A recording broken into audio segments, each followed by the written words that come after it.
आपने एक बात बोली कि गोल्ड में आप इन्वेस्टमेंट मेजर पोर्शन गोल्ड के अंदर है। नहीं, मेजर नहीं है, कुछ सिग्निफिकेंट पोर्शन। अपनी कोई इन्वेस्टमेंट किसी पेनी स्टॉक में थोड़ी है कि आज तो तुम राजा बन के जी रहे हो और अगले दिन तो तुम बिल्कुल ही कटोरा की हालत में आ गए। तो ज्वेलरी में क्या होता है कि उसे आप यूज करते हो।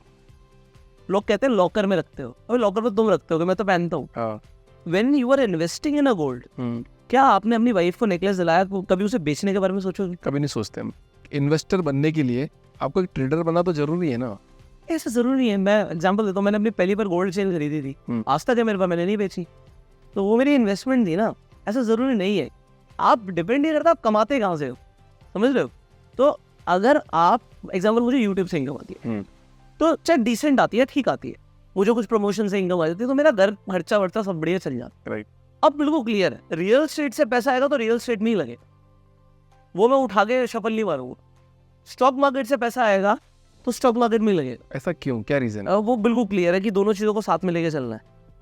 ठीक है, बिल्कुल साथ में लेके चलना है। तो मेरे पोर्टफोलियोज बिल्कुल डाइवर्सिफाइड है। गोल्ड के अंदर भी एक मेजर इन्वेस्टमेंट है, बट वो क्या है कि वो डाइवर्सिफिकेशन आपकी हेल्प करता है। आप छोटी मोटी चीज़ों से घबराओगे नहीं, आपकी वेल्थ का लेवल एकदम से ड्रास्टिकली डाउन नहीं होगा। अपनी कोई इन्वेस्टमेंट किसी पेनी स्टॉक में थोड़ी है कि आज तो तुम राजा बन के जी रहे हो और अगले दिन तो तुम बिल्कुल ही कटोरा की हालत में आ गए। ऐसा नहीं करना, तो स्लोली एंड ग्रेजुअली ग्रो करना है। तो मतलब ये मेरे डिसिप्लिन वाली चीज़ें हैं कि रियल एस्टेट में आज हम कुछ कर रहे हैं, इन्वेस्टमेंट कर रहे हैं, वहाँ से पैसा ग्रो के आएगा। सो हम बिल्डर भी हैं, तो मैं मतलब कुछ रियल एस्टेट प्रोजेक्ट्स में भी इन्वेस्टर हूँ।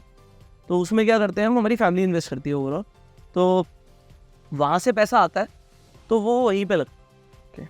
हमने कोई बिल्डिंग बनाई, बिल्डिंग बना के फ्लोर्स बेचे, पैसा आया, दोबारा से ज़मीन खरीदनी है, दोबारा से फ्लोर्स बनाने हैं, वो सेम वो काम सर्कल में चलेगा, वो सर्कल में चलेगा। निकालना है तो बहुत रेयर अमाउंट, मतलब 5% उसमें से निकाल लो कि अगर आपको ज़रूरत है तो, अदरवाइज नहीं, वरना वेल्थ नहीं बनेगी। आपने एक बात बोली कि गोल्ड में इन्वेस्टमेंट मेजर पोर्शन गोल्ड के अंदर है। नहीं, मेजर नहीं है, बट वो एक कुछ सिग्निफिकेंट पोर्शन है। बट उसके अंदर बात हो, आप ये फिजिकल गोल्ड होता है या फिर ई गोल्ड हुआ मेरे पास। तो आप फिजिकल गोल्ड कोई खरीदता है, जैसे मैं आज खरीदा, मैंने फिजिकल गोल्ड खरीदा, तो उसमें मेरे को 20% तो चार्ज देना पड़ता है सर्विस। ऐसा आप सोचते हो ना सर? तो उसके क्या, मेरे पापा का तो काम ही ज्वेलरी का था। हाँ, बट अगर आज मैं तो एक नॉर्मल बच्चा हूँ कि मेरे को खरीदना है गोल्ड, 10 लाख का खरीदूंगा, मेरे को 20% देना होगा। अपनी तो वाइफ को खुश हो दो, ठीक है? 20% आप ऐसा सोचते हो, मैं आपको समझाता हूँ। मेरी मेजर गोल्ड की इन्वेस्टमेंट होंगी 30,000 के रेट।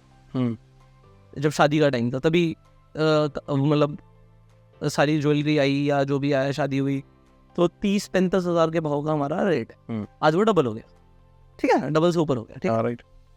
अब एग्जाम्पल देता हूँ, तो मैं क्या करता हूँ, कभी भी मुझे कोई गोल्ड की ज्वेलरी पसंद आती है, कभी भी मैं कभी नहीं सोचता, ओके, वो 20% आपका मान लेता, 3% का GST है।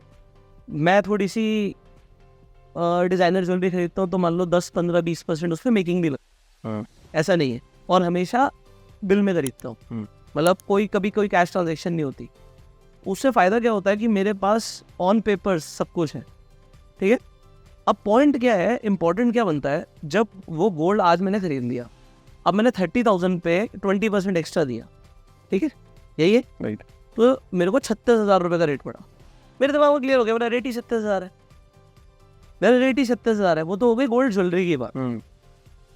तो ज्वेलरी में क्या होता है कि उसे आप यूज़ करते हो। लोग कहते हैं लॉकर में रखते हो, अभी लॉकर में तुम रखते हो, मैं तो पहनता हूँ, ठीक है।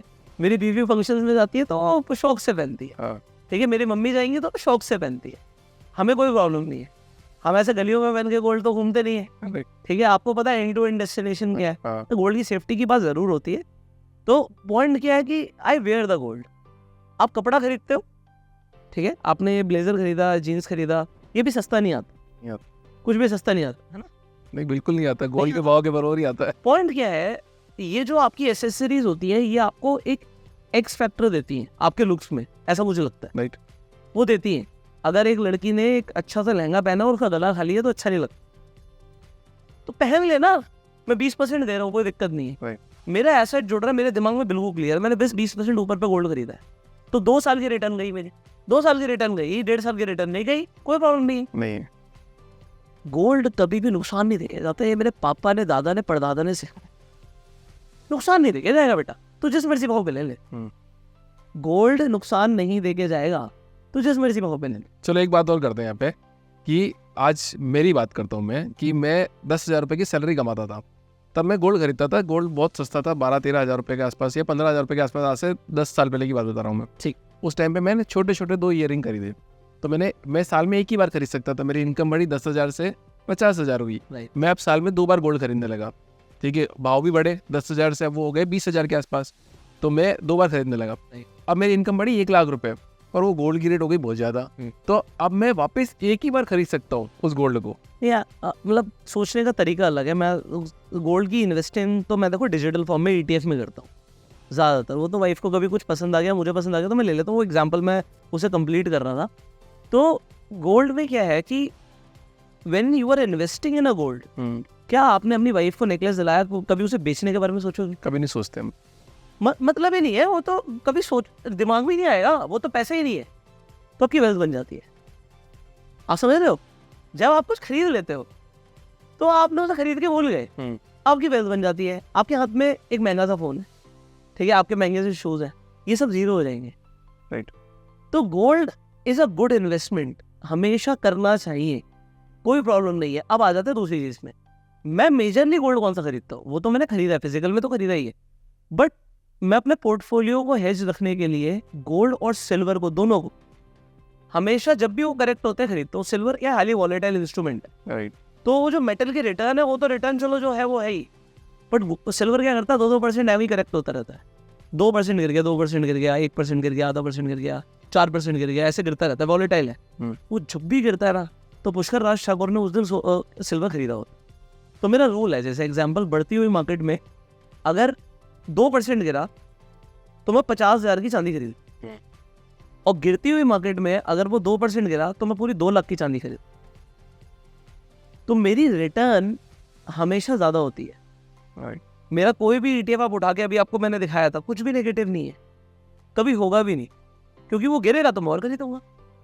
Rule is clear. राइट। तो गोल्ड और सिल्वर तो ऐसी चीज़ें हैं जो मतलब कभी गिरे खरीदते रहो, कभी नुकसान देके जाएगी नहीं।